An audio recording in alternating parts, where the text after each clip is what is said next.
Around a century ago, a cricket board was formed to unite the countries of the Caribbean together into one cricketing entity. And in the century since, the West Indies have left a remarkable legacy, at times assembling some of the greatest teams in cricket history. And yet, we've never really seen it properly repeated.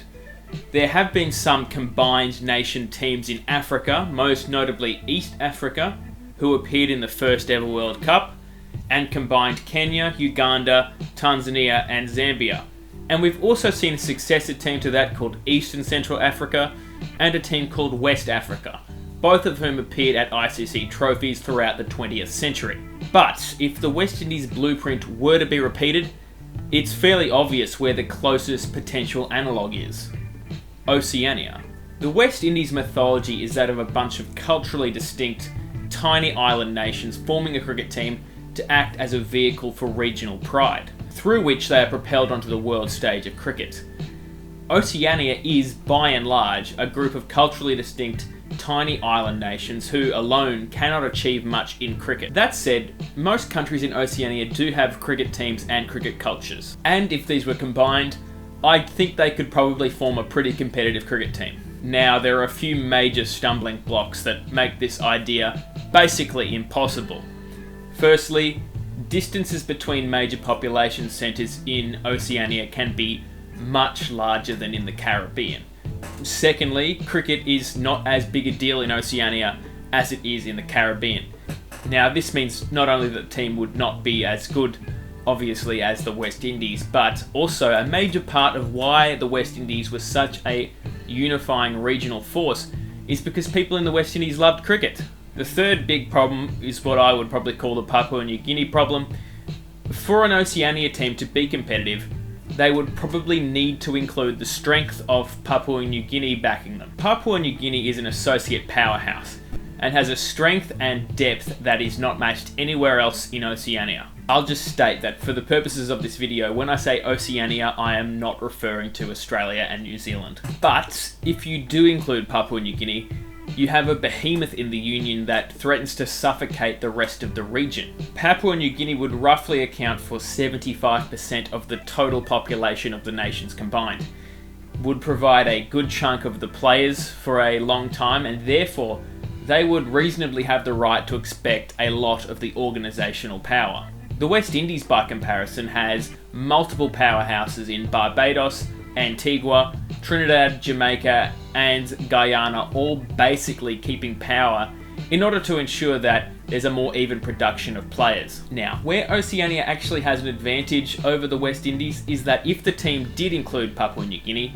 the total population would actually be larger than those of the West Indies nations combined, and therefore they would have a decent pool of players to choose from, theoretically. The countries of Oceania also have a very close tie to Australia and New Zealand, obviously very established cricket nations, and beyond that there are formal cricket ties, such as with Cricket PNG having a close relationship with Cricket Queensland, and alignments with Premier Cricket clubs. Many Oceanian countries also have very large diaspora and cultural links with those countries, so they'd have an even bigger pool to choose from than initially would be clear.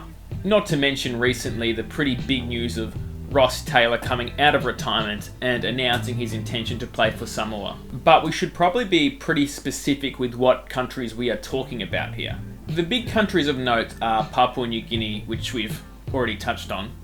Vanuatu, Fiji and Samoa round out the next best countries in Oceania as far as cricket is concerned, alongside the Cook Islands, a country that is in free association with New Zealand.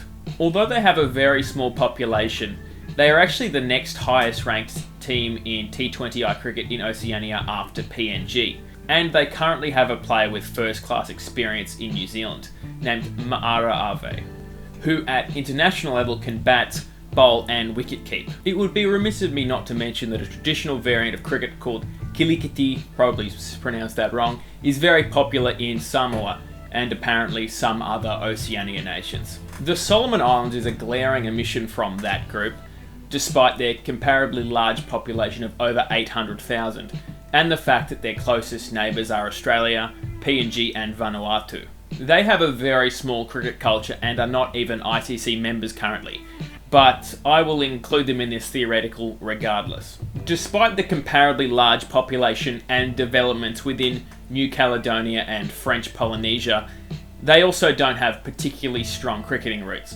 presumably due to the French rather than British or Australian or New Zealand influence. Again, we'll include them regardless. I would think, theoretically, if a regional cricket board existed, they would probably be working within these countries anyways. Then countries like Tonga, Kiribati, Nauru, Tuvalu, Tokelau and Niue would likely be included as well. I would expect the Marshall Islands, Palau, Northern Mariana Islands, the Federated States of Micronesia and Guam would probably be a bit too far flung and not likely to produce any cricketers of note to be worth including in the Union. Though, potentially they could produce diaspora players, I guess. Does this idea practically make sense? No. Could you realistically balance all the competing interests given the disparity between the boards? No. Could this be in any way logistically and financially viable? Again, no. But I just think it would be a cool idea, I guess.